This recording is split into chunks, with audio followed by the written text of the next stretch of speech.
I was dating this girl. We met while we both was in the military.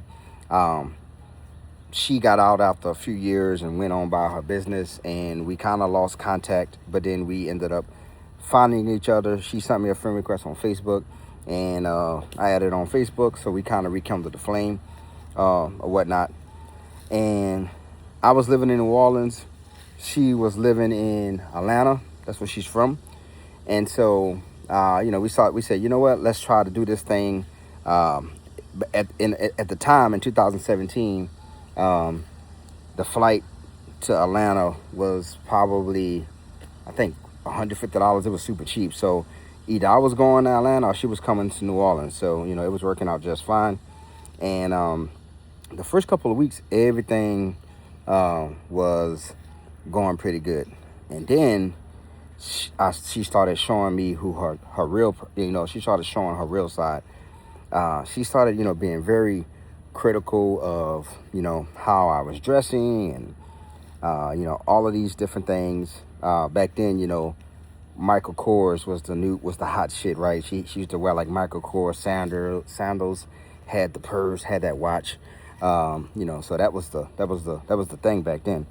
Anywho, um, I started realizing that, like, yo, this chick is not the right person for me. And I started thinking about a way how to exit the relationship, right?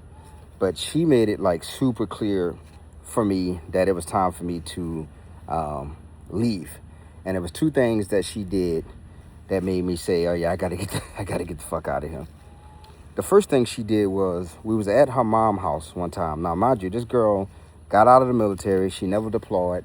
She only was in the military for about 2 years, and she was able to get out and get 100% total permanent VA compensation, right? So that's pretty good money.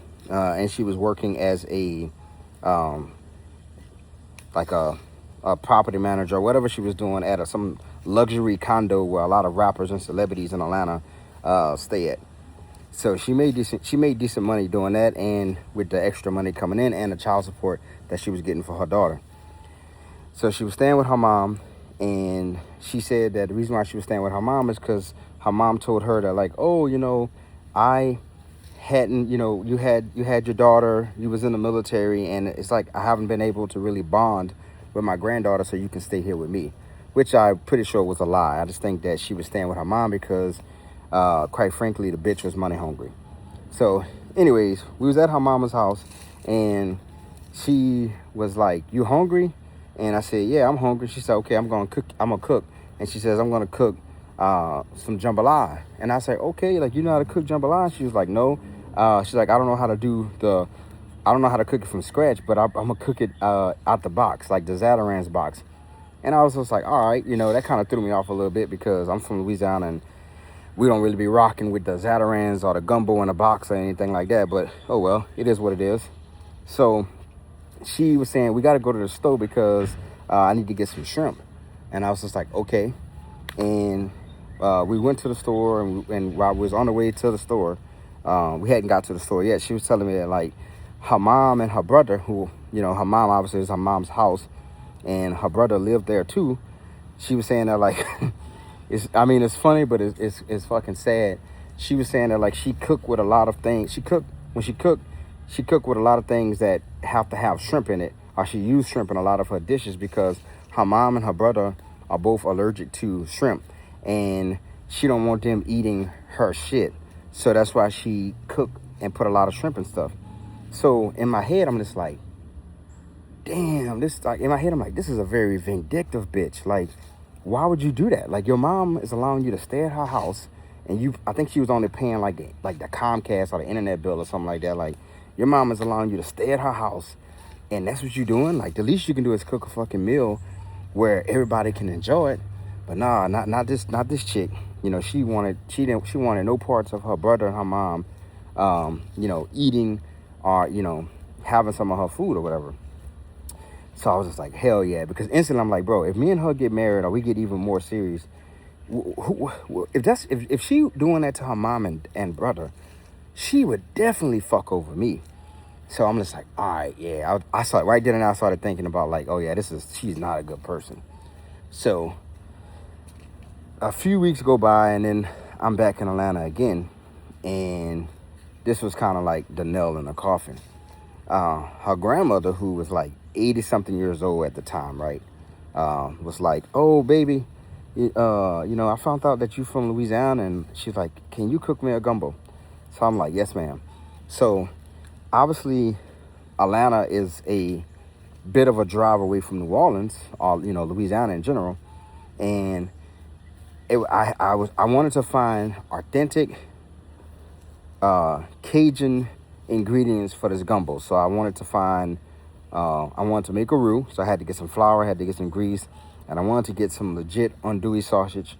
And we drove around Atlanta until we found like some, the authentic stuff, like andouille sausage and stuff like that. So I made the gumbo, and I started at about like 11 o'clock in the morning, and I was done, all said and done, probably around like 3. And I told the chick that I was dating at the time, I said, "Hey, the food's ready. Let's bring it to your grandmother." And she was just like, "No, she can wait till tomorrow." And I'm like, "No." I was like, because she has been waiting for this food. Like, she's really been kind of like anticipating trying this gumbo, so I want to bring it to her today. So she threw a fucking hissy fit, and we brought her to her grandmother. So we went to her grandmother's house, and she was just sitting on the sofa the whole time, like texting away, and her grandmother was eating. Her grandmother was like, "Oh, baby, it's really good," or "I really love it. It tastes," she was giving me my props, right?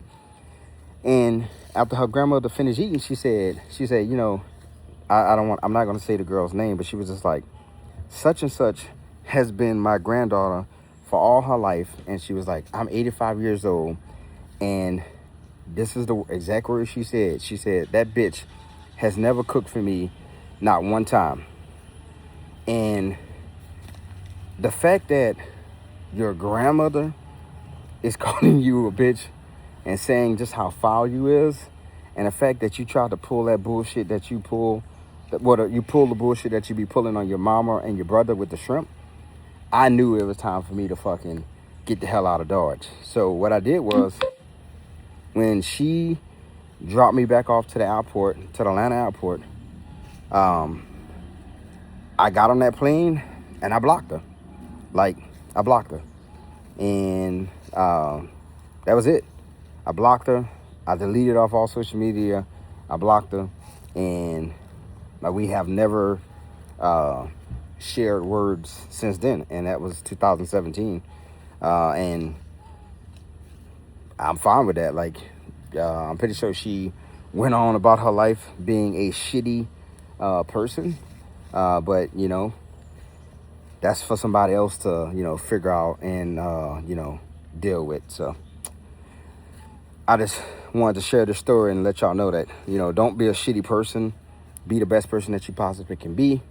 And damn sure don't be a shitty person to your mom, your siblings, and your 85-year-old grandmother.